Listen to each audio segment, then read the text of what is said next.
Bonjour, cher ami, je suis l'évangéliste enseignant en Franck Cana, pasteur au Centre international d'évangélisation, éditeur de livres, écrivain et conférencier. Je profite de ce passage pour dire à tout le monde, avant de vous proposer un élément, que je suis aussi et surtout enseignant de la parole de la foi à l'École internationale de la foi. Vous pouvez vous inscrire. C'est une école d'enseignement et de formation destinée à tout un chacun dans le corps de Christ, apôtre, évangéliste, pasteur, docteur, prophète. Vous êtes les bienvenus, brebis lambda, anciens. La Bible déclare dans Daniel chapitre 12 verset 4 que dans les derniers temps, la connaissance augmentera. Et l'apôtre Pierre nous a demandé à tous d'aller de l'avant, de rechercher cette connaissance qui est l'onction divine, qui est la divinité active, en nous disant faites tous vos efforts pour joindre à votre foi la connaissance. Raison pour laquelle je vous invite à vous inscrire. Les informations sont défilantes sur la bande. Inscrivez-vous à l'école internationale de la foi. L'année académique va de janvier là au mois de juin. Vous pouvez vous inscrire. On peut prolonger jusqu'en septembre à partir du moment où vous vous inscrivez, selon les dates, selon le moment de l'inscription. Quoi qu'il en soit, c'est un cursus de 3 ans sanctionné par un diplôme pour permettre à ceux qui sont déjà ouvriers de Dieu d'ajouter un arc à leur bagage spirituel. La Bible déclare en Luc chapitre 2 verset 52 que Jésus-Christ croissait en maturité, en sagesse et en stature, et lui-même nous a dit par son esprit en Éphésiens chapitre 5 verset 1 d'être ses imitateurs. Soyez les imitateurs de Dieu, soyez les imitateurs de Christ. Et pour les brebis, pour ceux qui sont intéressés par cette culture-là, toute autre personne aura aussi son diplôme au bout de 3 ans qui lui permettra d'aller servir dans un ministère quelconque.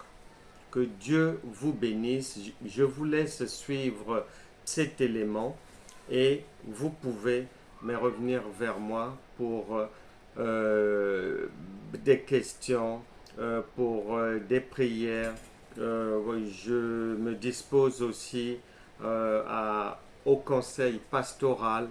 Vous pouvez me consulter pour tout un tas de choses, de questions, de stratégies de travail, tout un tas d'éléments du savoir utiles à l'avancée de l'œuvre de Dieu et au développement spirituel et de chacun. Je vous laisse suivre cet élément et je reste à votre disposition. Votre serviteur, Franck Cana. Merci.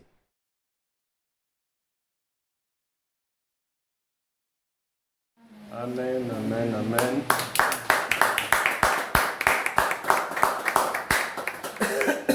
Que Dieu soit loué. Prenez place. Nous sommes là encore une fois pour bien manger. Nous devons vraiment faire des efforts. Oh, ce sont des petits efforts, hein? Simples efforts à faire pour sortir de la marche chrétienne traditionnelle.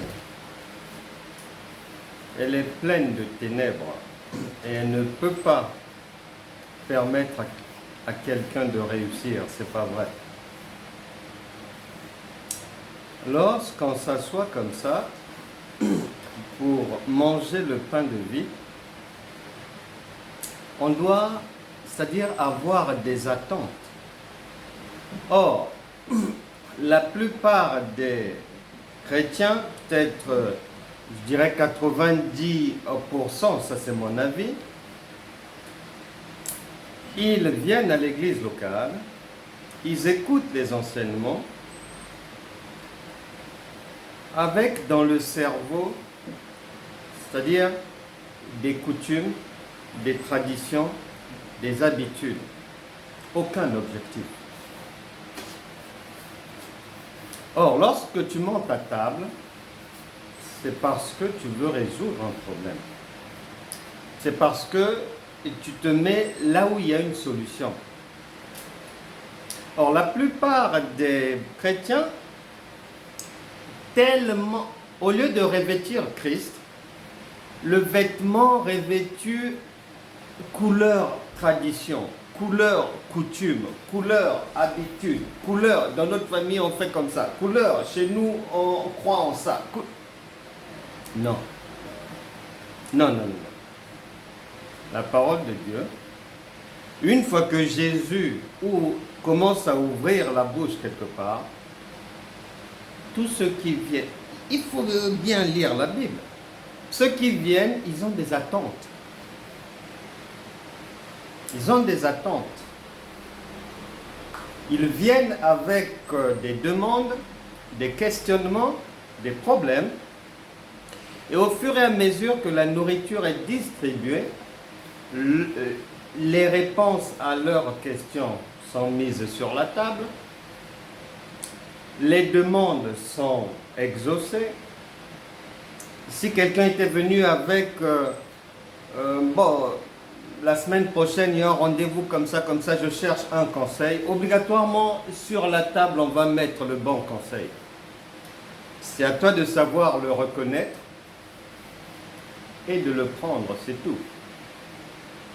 Mais lorsque les gens écoutent ou vont à l'église par coutume, par tradition, je vais là-bas, que j'écoute, que je n'écoute pas, même si je dors, même si je baille, que je comprenne, que je ne comprenne pas, c'est pas grave, je vais louer, je vais adorer, gloire à Dieu, et on rentre à la maison en chantant, pensant que Dieu est content. Mais on se moque de soi-même.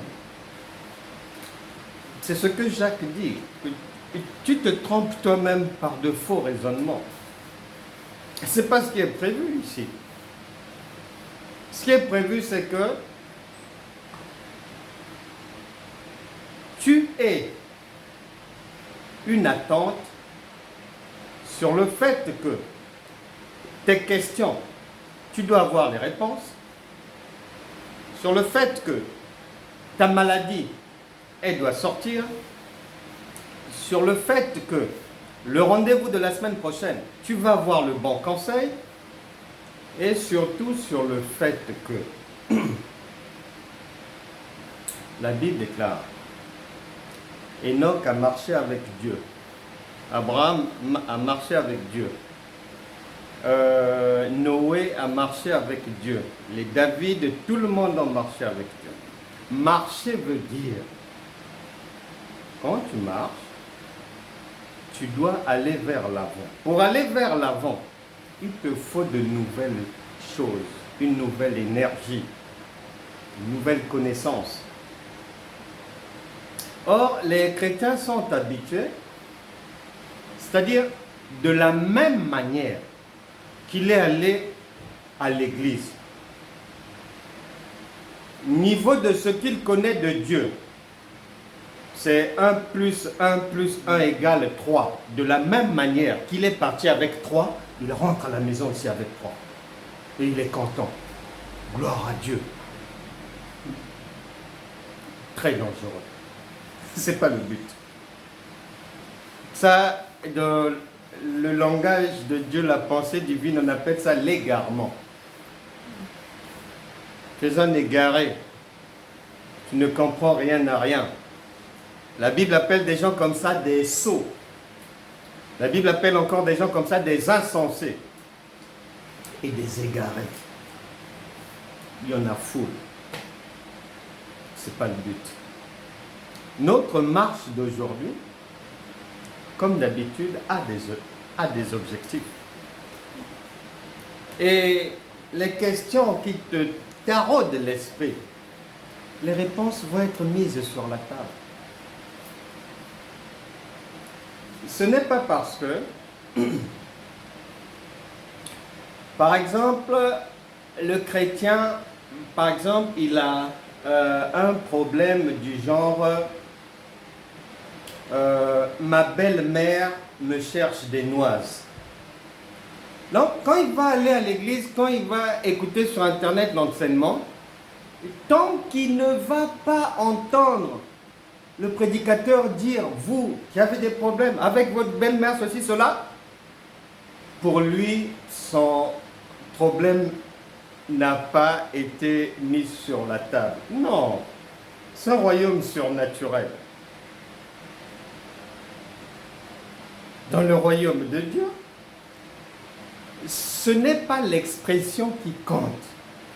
Ce n'est pas que le problème soit nominé, que maladie. Ce n'est pas une histoire de qu'on dise diabète, qu'on dise... Non, c'est une histoire. La parole de vie. Une fois que tu la comprends, tu la saisis, le médicament règle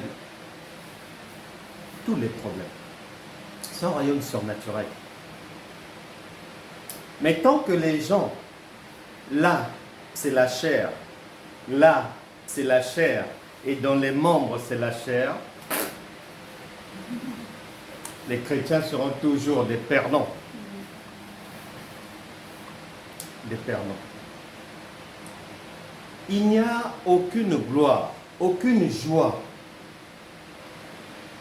Aller quelque part, un lieu d'apprentissage, et que tu reviennes à la maison sans avoir rien appris de nouveau. Ça n'a pas de sens.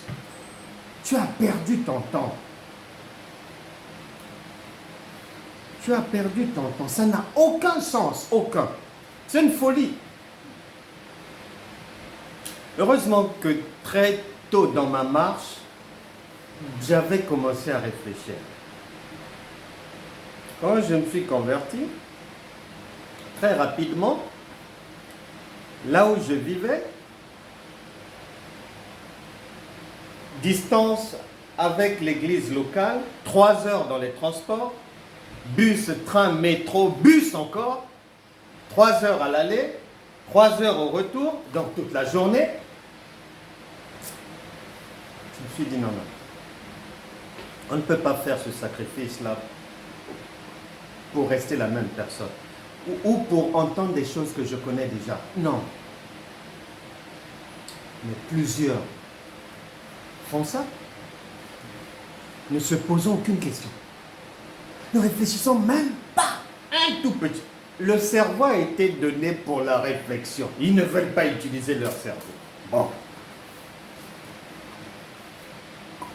Comment pouvons-nous t'aider si tu refuses d'utiliser ton cerveau alors que l'aide qu'on veut t'apporter, le passage obligé, c'est le cerveau. On est dans l'impasse. Nous ne voulons pas être des ignorants, être des perdus. Et aujourd'hui, on va marcher dans notre pays, dans le pays de Canaan.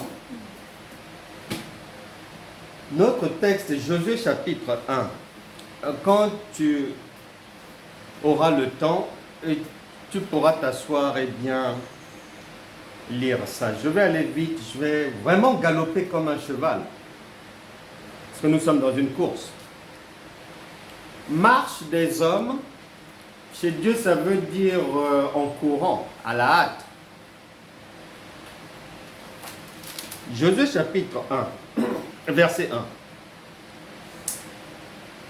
Après la mort de Moïse, serviteur de l'Éternel, l'Éternel dit à Josué, fils de Nun, serviteur de Moïse, Moïse, mon serviteur est mort. Maintenant, lève-toi, passe ce Jourdain, toi et tout ce peuple, pour entrer dans le pays que je donne aux enfants d'Israël. À partir de là, on prophétise maintenant. Tout lieu que foulera la plante de votre pied, je vous le donne, comme je l'ai dit à Moïse. Vous aurez pour territoire, depuis le désert et le Liban jusqu'au grand fleuve, le fleuve de l'Euphrate, tout le pays des Hétiens et jusqu'à la grande mer vers le soleil couchant. La prophétie continue. Nul ne tiendra devant toi tant que tu vivras. Je serai avec toi comme j'ai été avec Moïse, je ne te délaisserai point, je ne t'abandonnerai point. Fortifie-toi, prends courage, car c'est toi qui mettras ce peuple en possession du pays que j'ai juré à leur père de leur donner. Verset 11. 10. Josué donna cet ordre aux officiers du peuple. Parcourez le camp, et voici ce que vous commanderez au peuple. Préparez-vous des provisions, car dans 3 jours, vous passerez ce Jourdain, vous allez conquérir le pays dont l'Éternel, votre Dieu, vous donne la possession, etc., etc. Vous ferez une lecture moins rapide lorsque vous aurez le temps. La Bible déclare par le roi Salomon, il n'y a rien, vraiment rien sous le soleil, de nouveau. Tout ce qui existe a déjà existé et demain sera encore là. Ok. La Bible déclare que toutes choses passeront, mais les paroles de Dieu ne passeront pas. La Bible déclare que Dieu n'est pas le Dieu des morts, mais des vivants. La Bible déclare que Dieu est celui qui est « je suis ». Jamais au passé, jamais au futur.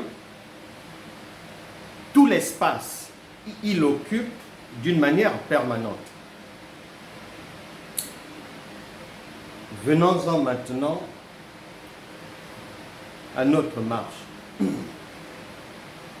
Une fois que ton cerveau n'a pas oublié ces principes divins qui ne changeront pas parce qu'il est le même hier, aujourd'hui, éternellement,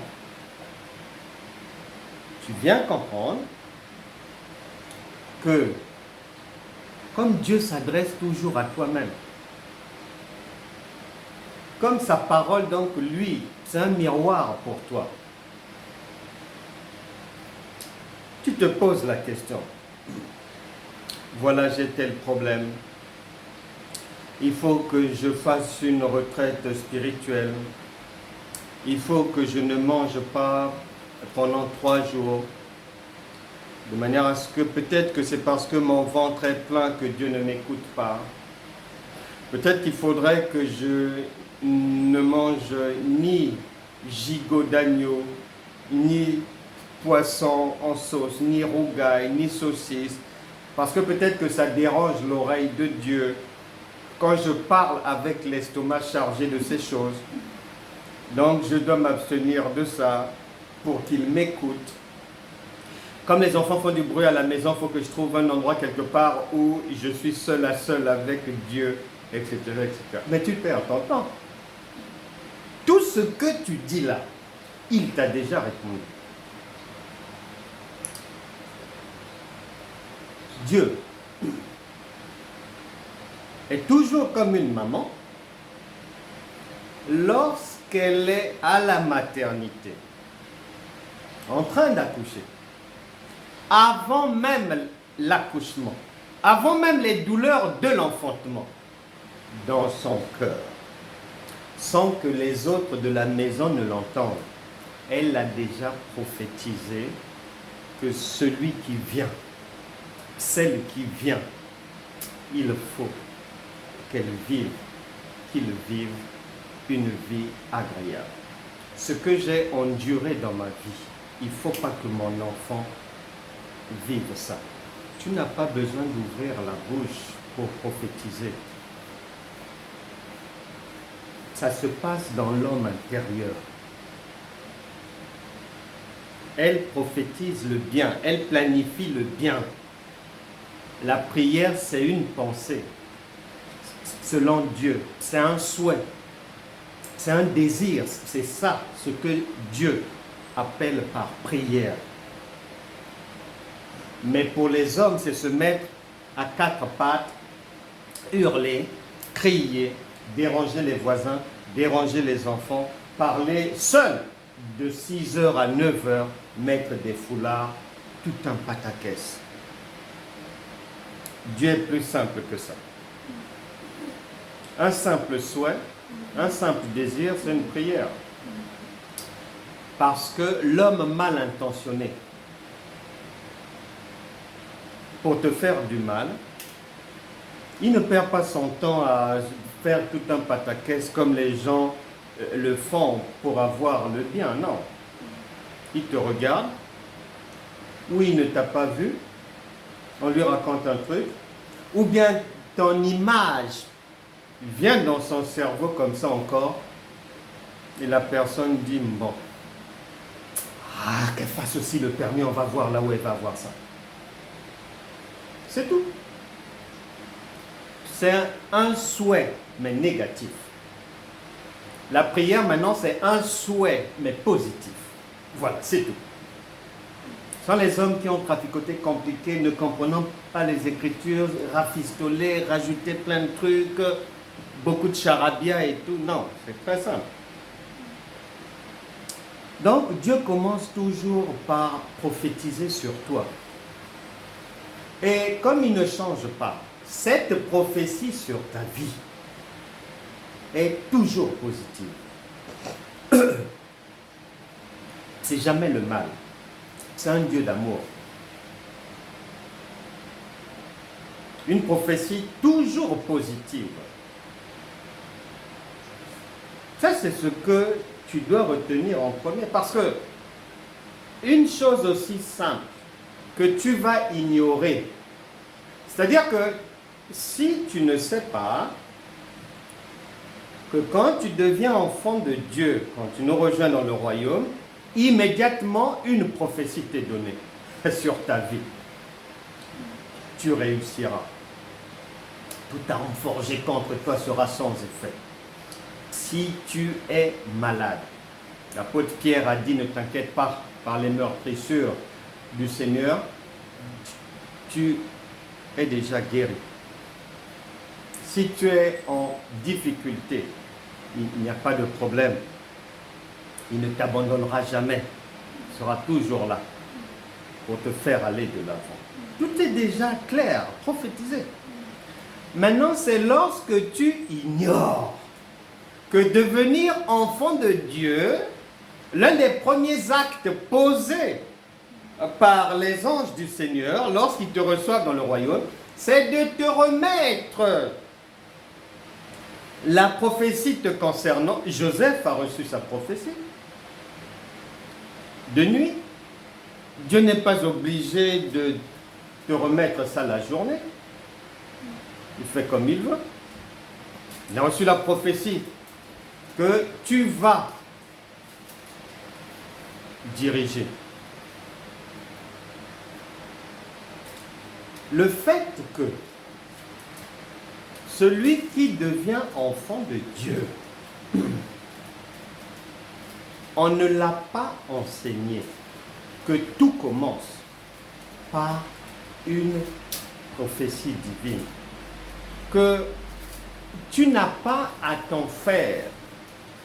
La voie de ta vie est déjà balisée par la prophétie divine. Le fait d'ignorer cela, tout ce que je vais faire, les jeûnes, les prières, les neuvaines, les ceci, cela, je vais me rider le visage dans la vie pour rien. Et je vais passer à côté de la vie par ignorance. Ça commence toujours par la prophétie. Et la prophétie est toujours positive. Ésaïe chapitre 46 dit ceci.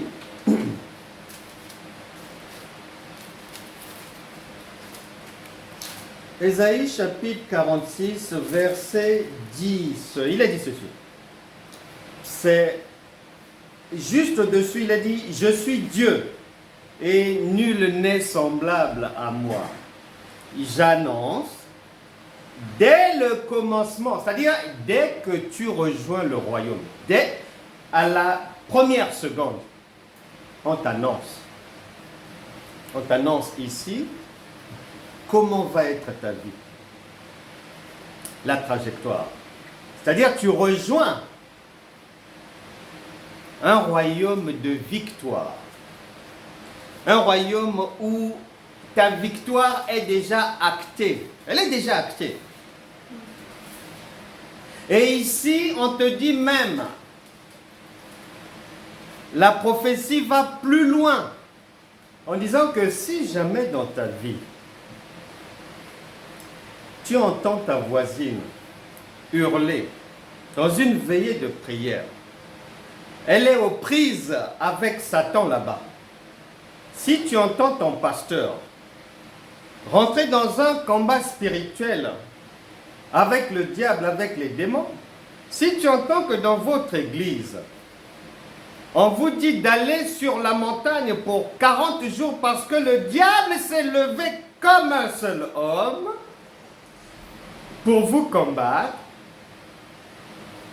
ici on te dit, ne t'occupe pas de ça parce que Luc chapitre 10 verset 18, Satan est déjà tombé. Verset 19, tu as reçu tout pouvoir pour, c'est-à-dire mettre hors d'état de nuire toute adversité.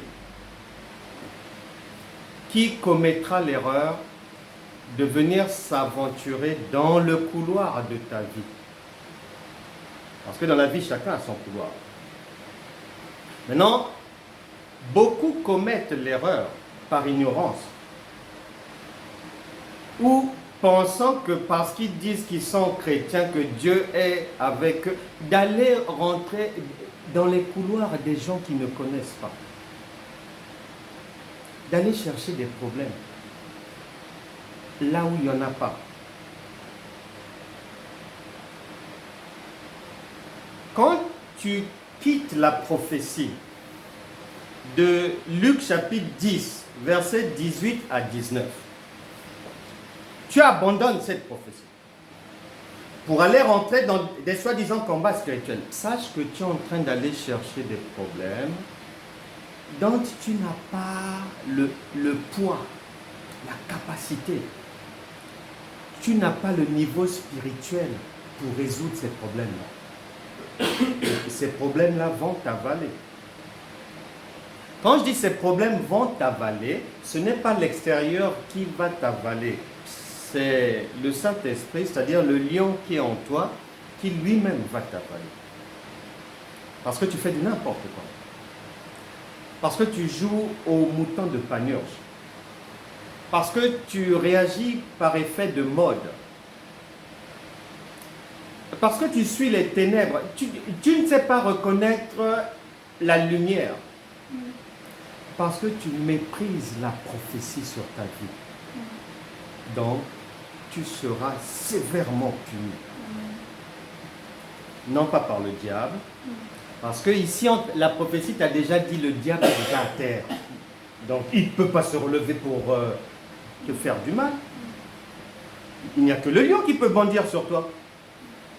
Donc, c'est lui qui le fera. Attention.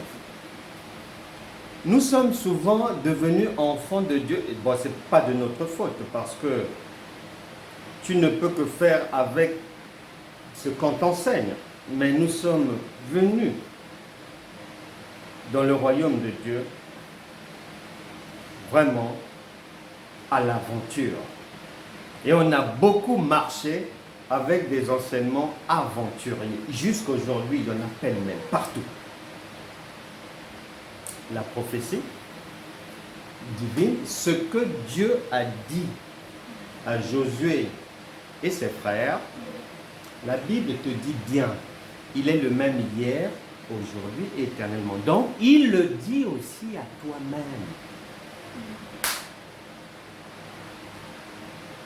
Donc, il faut avoir, ne pas oublier.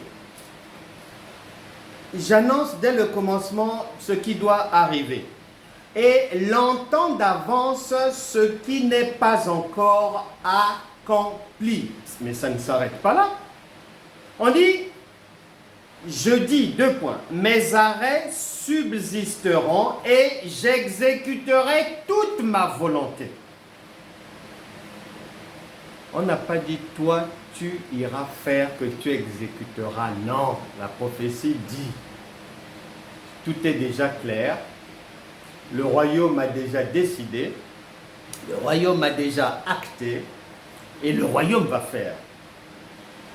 Parce que c'est un royaume tout-puissant, autosuffisant, il n'a pas besoin d'aide. As-tu déjà vu l'ambassade de Bulgarie à Paris envoyer un courrier, par exemple, au ministère français des Affaires étrangères pour dire « Nous sommes chez vous, est-ce que vous pouvez nous aider? Nous avons des difficultés, on n'a plus assez d'argent pour payer le chauffage, l'hiver arrive et tout. » Tu as vu ça où? Une ambassade ne demande jamais une aide quelconque. Par principe, elle est autonome. Et ici, on a prophétisé que tu es ambassadeur de Christ. Ces mots ne sont pas écrits par hasard comme ça, non. C'est de ta responsabilité. Quand tu lis un mot comme ça, pour que tu comprennes le verset, tu dois d'abord comprendre comment fonctionne une ambassade. Parce que la Bible déclare, la nature elle-même ne vous enseigne-t-elle pas. Une fois que tu as compris, une fois que ce que tes yeux voient, tu as compris le fonctionnement, après, ce que tes yeux ne voient pas, tu peux venir comprendre le fonctionnement. Mais si tu tentes de te faire croire à toi-même ou aux gens que ce que tu ne vois pas, tu comprends ça mieux que ce que tu vois, le lion t'avale en une bouchée. Tu n'iras pas loin. Ça va faire très très très mal dans ta maison. Très très très mal. Parce que tu ne respectes pas la parole. Tu ne respectes pas la prophétie. Tu avances à l'aveuglette. Tu suis les égarés. Tu mérites la peine de mort. Doucement avec ça, hein. Quand on a dit que dès le commencement, c'est déjà annoncé. Mais pose-toi la question, qu'est-ce qui a été annoncé? Parce que si tu ne te poses pas la question, ce que tu vas lire, tu vas prendre ça pour de l'histoire. Or, ce n'est pas de l'histoire. Ça se passe là, maintenant. Là, là, là. Et quand tu suis dans la prophétie, mais il faut prendre des loupes. Si tu as du mal à voir, si, alors que le Saint-Esprit est aussi un aigle, si tu as du mal à voir comme l'aigle, demande à celui qui voit, il va t'aider. Dans la prophétie, on donne la prophétie. Et au verset 8, on te dit que ce livre de la loi ne s'éloigne point de ta bouche. Médite-le jour et nuit pour agir fidèlement selon tout ce qui y est écrit. Fidèlement veut dire quoi? Ici, on te dit, Colossiens chapitre 2, verset 13 à 15, Luc chapitre 10, verset 18 à 19, Ésaïe chapitre 41, verset 10, Ésaïe chapitre 54, verset 17 et beaucoup d'autres prophéties te disent que Satan a déjà été neutralisé. Maintenant, toi,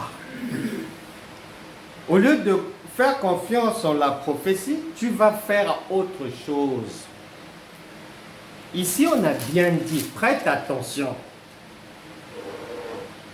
Car c'est alors que tu auras du succès dans tes entreprises, c'est alors que tu réussiras. Ça veut dire, en d'autres termes, ne t'éloigne pas de l'enseignement. Parce que si tu ne comprends pas, tu ne peux pas voir la prophétie s'accomplir. Pourquoi est-ce que tu ne la verras pas s'accomplir? Parce que tu seras par tes agissements, par ce que tu vas faire, parce que ce que tu vas croire, par ce que tu vas dire, tu seras le premier ennemi de la prophétie positive sur ta propre vie.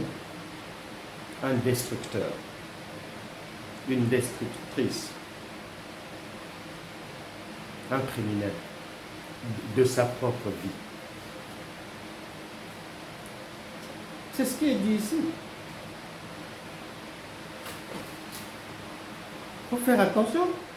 La prophétie, une fois qu'elle est donnée, et tu dois la suivre par la compréhension, par l'enseignement. Parce que c'est l'enseignement qui va te permettre de ne pas aller faire ce que tu n'as pas à faire. De ne pas vouloir faire le travail des anges de Dieu. De ne pas vouloir faire quelque chose qui existe déjà et qu'on t'a déjà donné. D'autres ont eu à le faire pour toi. Éphésiens chapitre 2, verset 10, ce sont des choses que Dieu a préparées d'avance pour toi. Lorsque par ignorance, par égarement, par folie, tu vas maintenant vouloir aller faire un travail que Dieu a déjà fait. Comment? C'est pour ça que le deuxième brigand a dit à l'autre à la croix, qui se moquait du Seigneur Jésus, donc de la parole, qui méprisait la parole, comme beaucoup le font aujourd'hui, il a posé la question. Ne crains-tu pas Dieu? Parce qu'il sait. Tu peux manquer du respect à un être humain. Ça va. Ça peut s'arranger. Mais si tu manques du respect au Saint-Esprit, qui va être ton avocat? Qui? Ta maman? De quel droit? Et qui lui a donné ce droit de venir plaider ta cause? Alors que la parole dit que chacun rendra compte de ses propres œuvres. Donc ta mère ne peut pas être là. Puisque la loi prévoit déjà que tu vas... c'est toi-même qui va comparaître. Donc il faut faire attention. Et troisième chose à retenir dans cette histoire, pour aller réussir dans la vie, pour aller posséder ce qui t'appartient déjà, pour jouir de ton héritage, je lis le verset 10 et 11, ils disent ceci. Josué donna cet ordre aux officiers du peuple, parcourez le camp, et voici ce que vous commanderez au peuple. Préparez-vous des provisions, car dans 3 jours, vous passerez ce Jourdain pour aller conquérir le pays dont l'Éternel, votre Dieu, vous donne la possession. On dit, c'est-à-dire, c'est une instruction précise. On dit bien, préparez-vous. Dans 3 jours, On ne dit pas quelqu'un d'autre. On ne dit pas que quelqu'un va le faire à votre place. On dit non. Vous-même, vous passerez ce jour-là pour aller conquérir ce qui vous appartient déjà. Maintenant, le chrétien maudit, c'est celui qui, peut-être pas le premier jour, peut-être pas lorsqu'il a encore 5 mois dans le Seigneur, où il est bébé, peut-être pas à ce moment-là, mais s'il dépasse déjà 3 ans et demi, parce que n'oublie jamais le repère, 3 ans et demi, le ministère du Seigneur Jésus prend quelqu'un à la mamelle de maman et en fait un Dieu. C'est ça l'enseignement du Seigneur. Et un Dieu, il est indépendant. Il n'a plus besoin d'assistance. C'est pour ça que Jésus peut humainement partir. Parce que l'objectif est atteint. Et ici, on dit que vous-même, vous ferez, vous passerez, vous irez au-devant. Vous allez faire la traversée vous-même. Le chrétien maudit, égaré, c'est celui qui, il a au moins 3 ans dans le Seigneur. Un problème arrive, un Jourdain se présente devant lui. Diagnostic de l'hôpital que, attention, l'albumine, la dose vraiment est en train d'envahir le corps et tout. Tu rentres en jeûne et prière, dans la génuflexion. Seigneur, aide-moi. Saint-Esprit, viens à mon secours. Au nom de Jésus, maladie, tu pars. De toute manière, Seigneur, tu es mon avocat. Tu as dit que tu seras toujours avec nous. Viens, prends ma cause. Tu as dit que par tes meurtrissures, on est déjà guéri. Saint-Esprit, aie pitié de moi, pauvre petit pécheur. Rentre, viens, viens, viens. Ici, on a dit, c'est toi-même, c'est toi-même. Il n'y aura pas un intervenant extérieur qui va encore venir. On a dit, c'est à toi-même de faire. Et tu appelles un intervenant pour qu'il vienne faire quoi? D'ailleurs, c'est parce que tu es dur d'oreille. Mais pendant que tu es comme ça, génuflexion, oh non, Aaron et Hur étaient à la montagne, les bras mais comme ça, moi aussi je lève mes bras, Seigneur, comme Hur et Aaron. Ah Seigneur, viens. Pendant que tu es en train de faire ça, l'esprit de vérité, au même moment te parle. N'as-tu pas lu que je t'ai déjà répondu, que j'avais déjà dit que tu as reçu ton héritage? En Romains chapitre 8, si tu avais vite lu ça, va relire encore. J'ai déjà préparé les choses. Éphésiens chapitre 2, verset 10. J'ai dit que tout est déjà accompli pour ta vie. Pourquoi tu m'appelles encore? Mais comme les oreilles n'entendent pas, on persévère dans la boue. La conquête des promesses, c'est de ta propre responsabilité. Lorsque Joseph a reçu sa prophétie, tu ne l'as entendu nulle part faire appel à un intervenant extérieur jusqu'à l'accomplissement de la prophétie. Nulle part. Pourquoi tu veux faire autrement? Le modèle est déjà montré là. Pourquoi?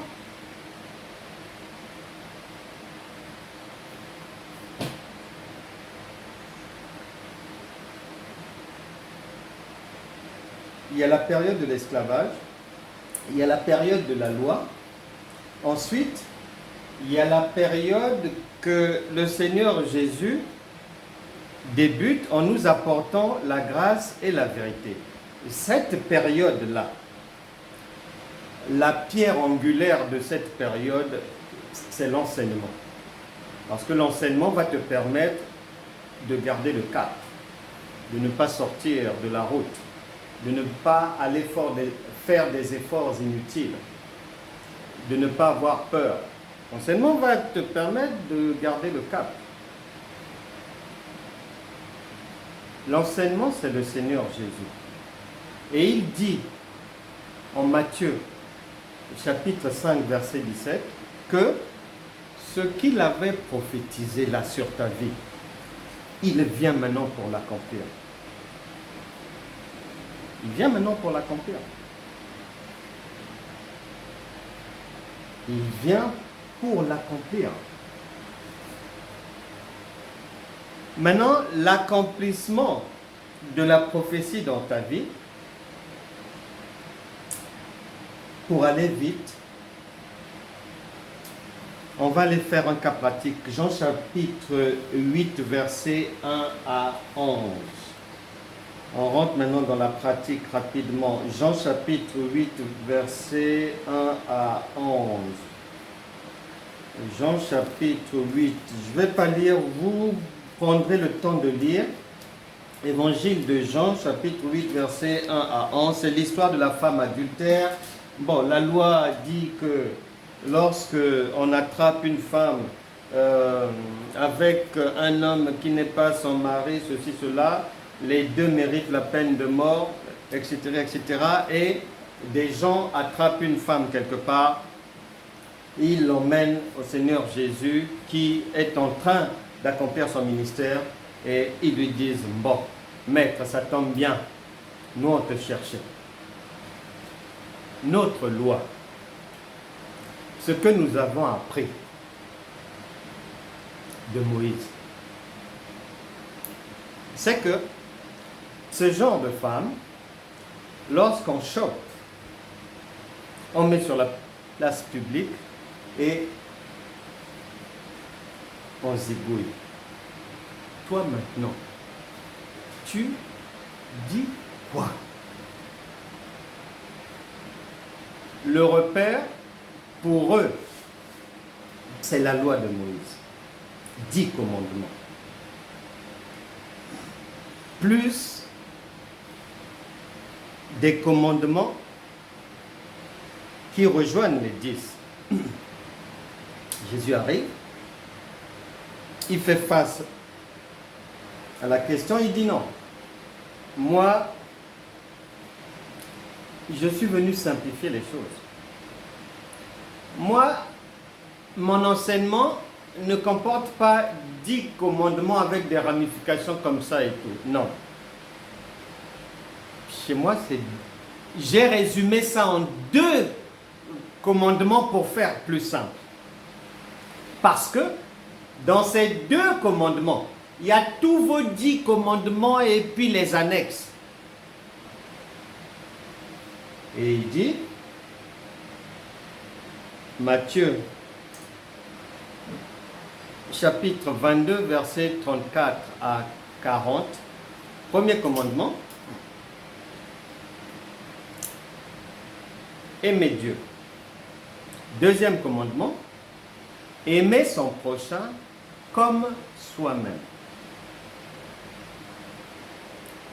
Maintenant, c'est sûr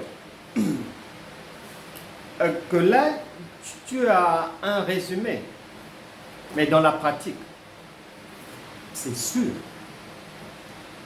que, on va dire à Jésus, oh, comment tu réduis ça à 2 commandements, alors que notre loi nous demande de faire ceci, de faire cela. Non. Tes mathématiques, là, ton arithmétique, là, comment tu arrives de 10 ces ramifications à 2? Comment tu arrives? Et il donne la réponse. Colossiens, chapitre 2.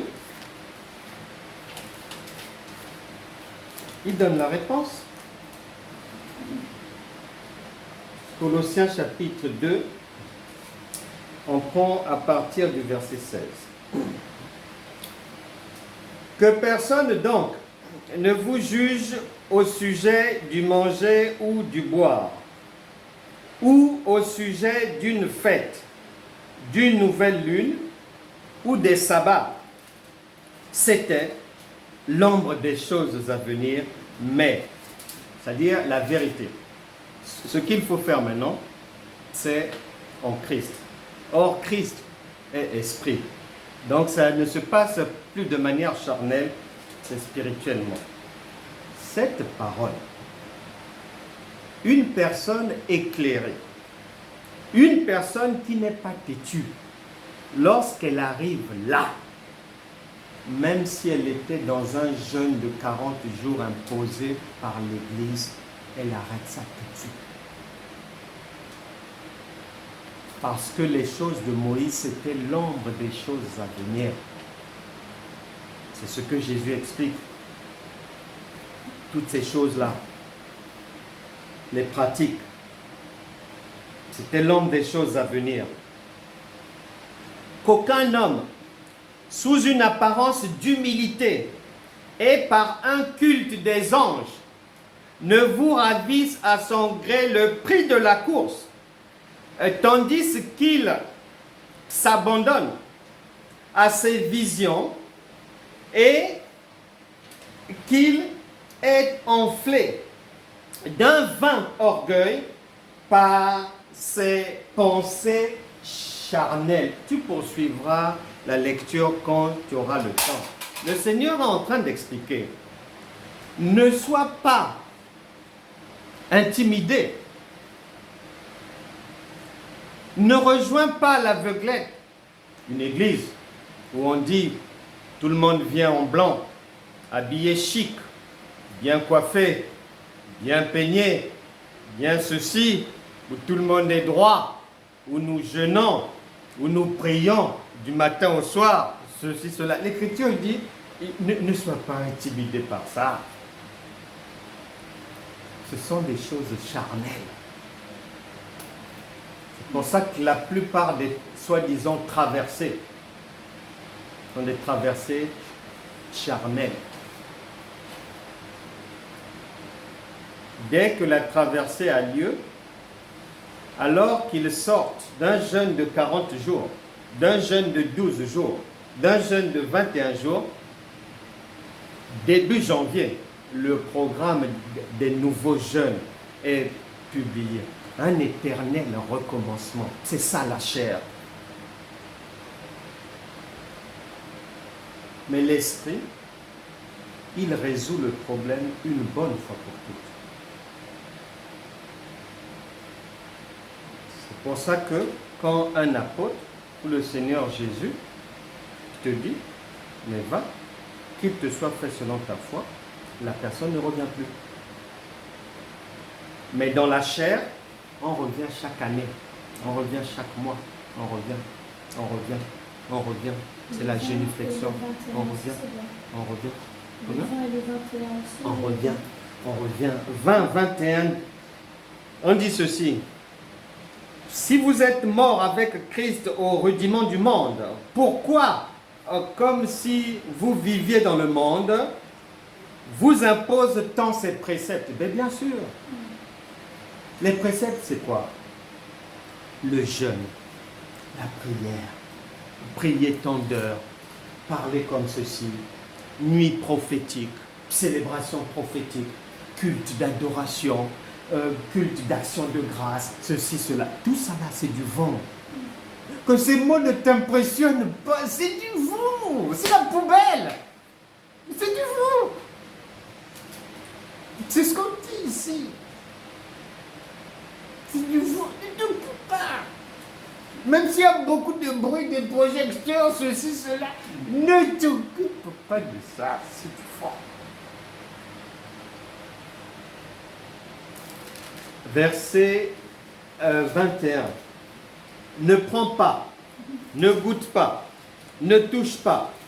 Préceptes qui tous deviennent pernicieux par l'abus. Par l'abus. Je me souviens, si je peux mettre bout à bout les jours de jeûne que j'ai eu dans ma vie, on dépasse la barre des 2000. Hein. On monte haut, très haut. On dépasse la barre. Mais ce sont des activités charnelles. L'esprit n'est pas concerné par ça. L'esprit n'est pas concerné par ça. La chose à retenir ici, Jean chapitre 8, tu liras à tête reposée. Il est dit, je prends par exemple au verset 9. Quand ils entendirent cela, accusés par leur conscience, ils se retirèrent un à un depuis les plus âgés jusqu'au dernier. Ce qui manque chez beaucoup de chrétiens, c'est la bonne conscience. Paul a dit à Timothée que tu as besoin de cette bonne conscience pour que ta foi soit toujours authentique. Les chrétiens n'ont pas la bonne conscience. Tu fais quelque chose. Tu ne te demandes pas si c'est logique, si c'est cohérent, si ça tient la route, si ce n'est pas insensé. Il n'y a pas cette bonne conscience-là. Et pour que la prophétie s'accomplisse dans ta vie, il te faut la bonne conscience. Elle va te préserver de beaucoup de mauvaises choses. Elle va t'éclairer et elle va te faire gagner beaucoup de temps et d'énergie. Là où les autres vont perdre 10 ans, toi, tu ne le feras pas. Un jour, j'ai écouté un chrétien. Quand il était enfant, leur père, hormis leur mère, était un pigeon voyageur avec femme là-bas, là-bas, là-bas, là-bas, là-bas. Donc des fois, leur père, il partait, il faisait même 2 mois, 3 mois, les enfants ne le voyaient pas, il ne revenait pas à la maison. Donc c'était de temps à autre, de temps à autre. Plusieurs femmes, une vie débridée. J'ai aimé ce monsieur dira ceci.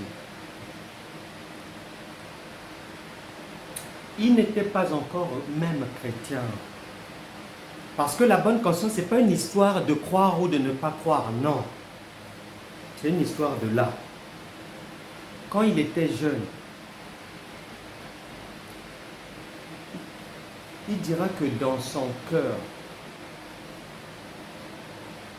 il s'était dit, ce que mon père fait là,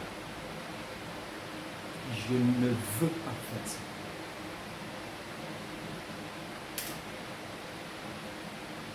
Dans ma vie, je n'aurai pas plusieurs femmes. Je ne serai pas instable. Je ne serai pas déséquilibré. Et je le connais jusqu'à aujourd'hui. Il a eu une seule femme, la sœur Annie, et ils ont 6 gosses. Il ne bifurque pas. Il n'était pas chrétien. C'est un problème. La bonne conscience va t'aider. Quand il n'y a pas la bonne conscience, tu vas voir l'enfant de Dieu. Va voir le pasteur. Ah, j'ai tel problème. Le pasteur dit, vous, dans votre famille, vous marchez comment?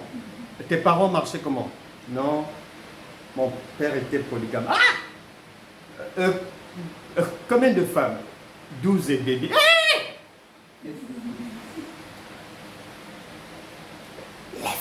l'échelle. Tu dois te lever. Il sort un papier, un programme sévère pour briser les liens, pour couper, pour taillader. 3 semaines. 2 ans après, la même personne vient voir l'homme de Dieu. Vraiment, papa, je ne sais pas comment j'ai fait.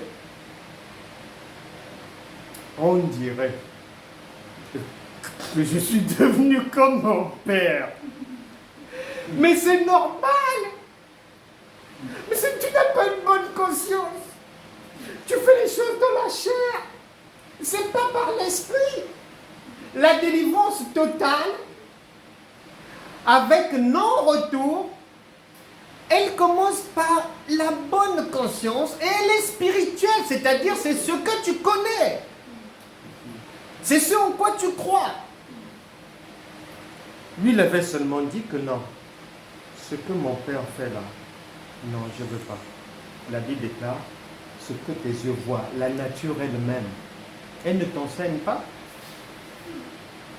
Et tu as besoin de jeûner, alors que l'enseignement est devant toi là.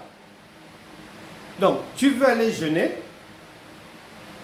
chasser des choses que ton cerveau passe sous silence. Il ne connaît pas. Non, ça ne marchera pas. La foi, c'est la prise de conscience. La foi, il faut avoir les pieds sur terre. Il faut avoir une bonne vue. Il faut avoir une bonne vue pour ne pas confondre sa droite et sa gauche. Nous devons faire attention.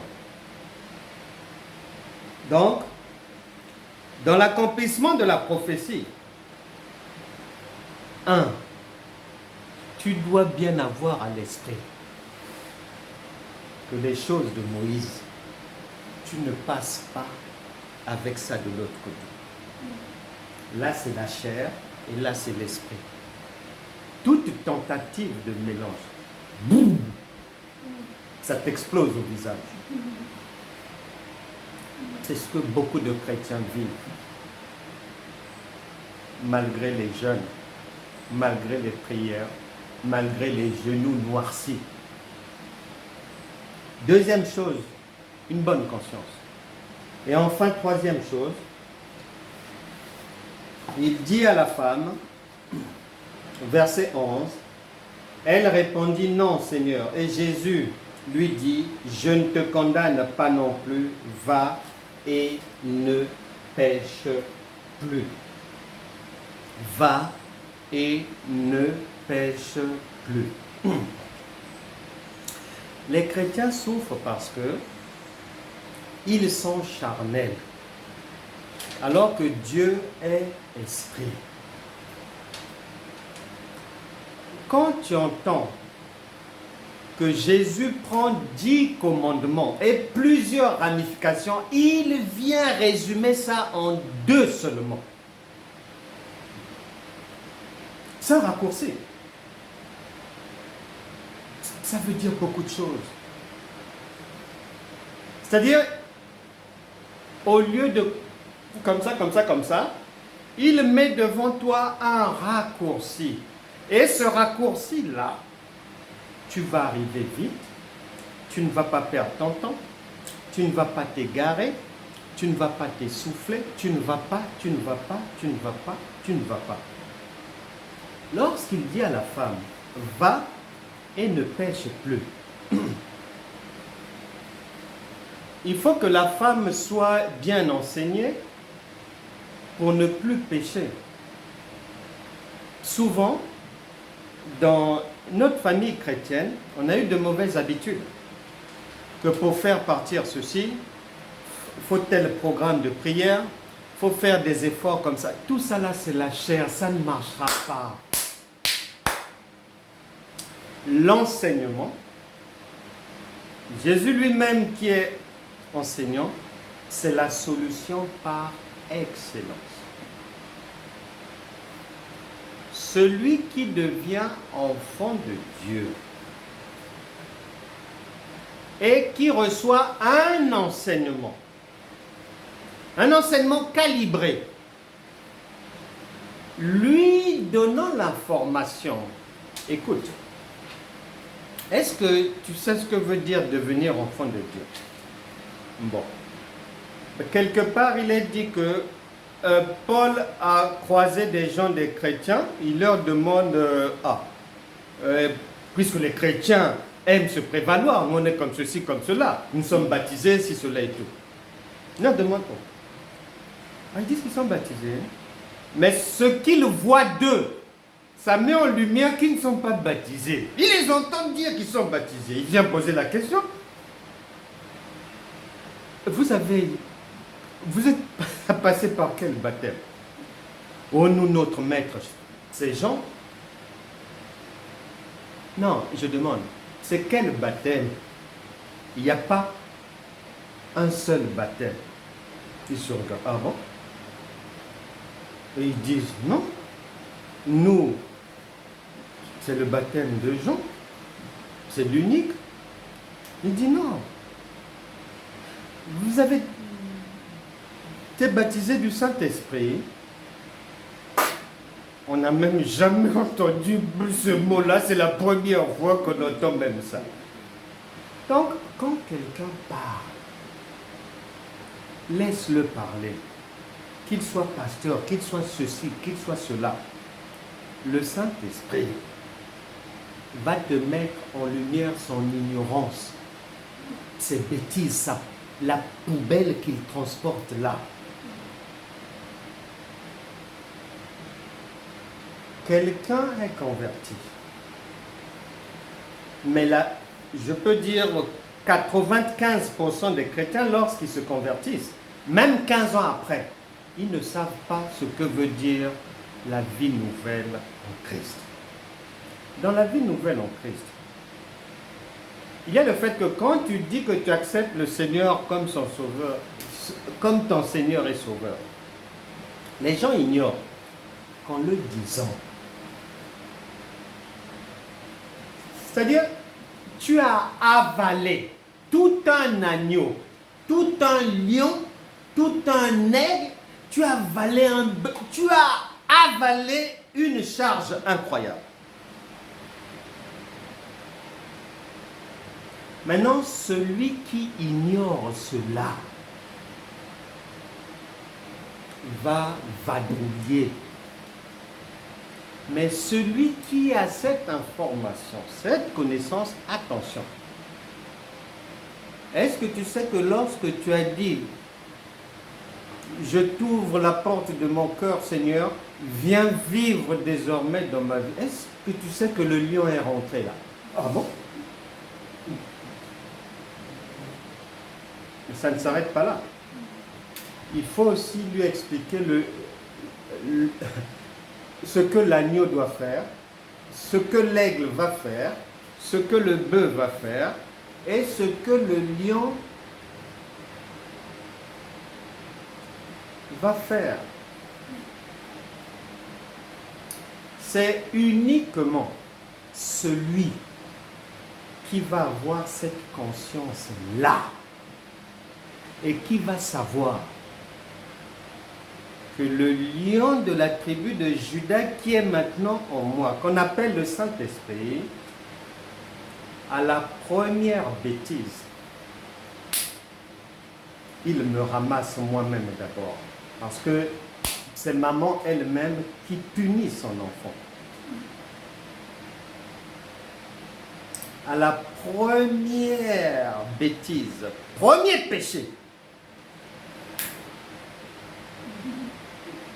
on dévore. Là, il n'y a pas de miséricorde. Hein? Et lorsque la personne saura aussi que ce lion-là, tous ceux qui voudront venir vers toi de jour comme de nuit pour la nuisance, ils bouffent. Il n'y a qu'un chrétien qui a reçu cette information, qui a cette conscience, il n'a pas besoin de rentrer dans un jeûne qui va l'empêcher de pécher, de mentir, de ceci, cela. Non! Il l'a entendu une seule fois. Il sait que le lion là a l'œil 24 heures sur 24. Mais c'est fini, il est droit. Il rentre dans les rangs. Elle se tient à carreau. Pendant que vous allez jeûner là-bas, si cela, il faut faire des efforts pour faire ceci. Ma soeur, il faut faire un travail pour toi, pour ceci, cela. Lui n'est pas là-bas. Il a la bonne conscience de qui est. Ce n'est plus moi qui vis, mais c'est Christ qui vit en moi. Et Christ là, tu ouvres la parenthèse, le contenu là, il connaît. C'est cette connaissance-là qui va faire que la personne, dans sa vie, va se tenir à carreau. Mais si tu ignores cela, tu vas paniquer. Tu vas reprendre à fumer 2 ans après, 6 mois après. On va te retrouver dès que, voilà, tu avais arrêté l'alcool il y a 5 ans. Un jour comme ça, la dispute avec madame. Tu passes quelque part, tu vois des amis, ils ont des bouteilles. Une proposition te vient à l'esprit, écoute. Mais pourquoi est-ce que, pour faire passer les injures de madame, voyage un peu, ça va te permettre d'oublier. Tu reprends. Parce que tu es ignorant. Celui qui sait que le gendarme, le lion est là. La Bible dit qu'ils se tiennent sur la route en train de piller. Mais il est piqué, c'est toi-même. C'est toi-même qui le fait de piller. Première erreur. À l'hôpital. Deuxième erreur. Un accident sur la route. Ça commence d'abord petit comme ça. Des petits messages. Des petits messages. Quand la bêtise devient de plus en plus grande, les crocs du lion te prennent aussi au maximum. Mais nous, nous avons reçu la lumière de Dieu pour ne pas faire partie de ceux qui sont dévorés. Que le Seigneur continue à nous faire du bien. La Bible déclare pour finir, 1 Corinthiens chapitre 3, 1 Corinthiens chapitre 3, verset 1. Pour moi, virgule, frère, virgule, ce n'est pas comme à des hommes spirituels que j'ai pu vous parler, mais comme à des hommes charnels, comme à des enfants en Christ. La plupart des chrétiens sont des enfants en Christ. Ils sont encore à la maternité, ils sont encore à la crèche, ils sont encore dans la petite enfance. Je vous ai donné du lait, non de la nourriture solide. Ils sont habitués au lait. Et ils pensent que le lait peut leur permettre d'aller de l'avant. Mais si tu n'as que du... Même physiquement, si tu n'as que du lait dans le corps, mais tu te retrouves à l'hôpital. Bien sûr. Ou on te retrouvera dans une rue, tu es tombé. Parce que ça fait 2 semaines, tu ne prends que du lait, du lait, du lait, du lait, du lait. L'organisme n'a pas été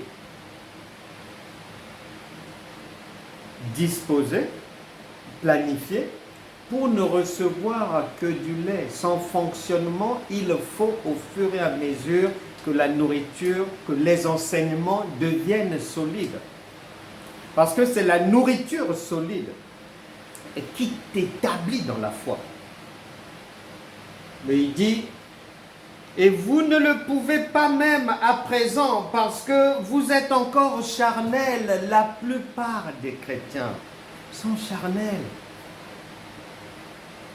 Que les bras levés comme ça, quand la chorale ça bouge comme ça, tout le monde va à droite, à gauche. Quand la choriste dit que Saint-Esprit, merci de nous prendre dans tes bras, c'est du faux. Que ne sois pas intimidé par ça. C'est du vent. Il faut de la nourriture solide. Et nous voulons toujours manger de la nourriture qui puisse nous permettre de poursuivre la marche, de voir la prophétie s'accomplir. Que le Saint-Esprit éclaire chacun. Tu peux ouvrir ton cœur. Tu as reçu le repas du Seigneur. Ce repas était la solution à tes attentes. Que la puissance du Saint-Esprit localise toutes les difficultés, les attentes, les questionnements, les situations en suspens dans les vies de tout un chacun. Et que la grâce divine apparaisse dans la vie de chacun, dans la vie de sa famille, dans la vie de ses enfants, dans son environnement. Car la parole de Dieu a déjà prophétisé. Vous êtes la lumière du monde. Au nom de Jésus. Amen.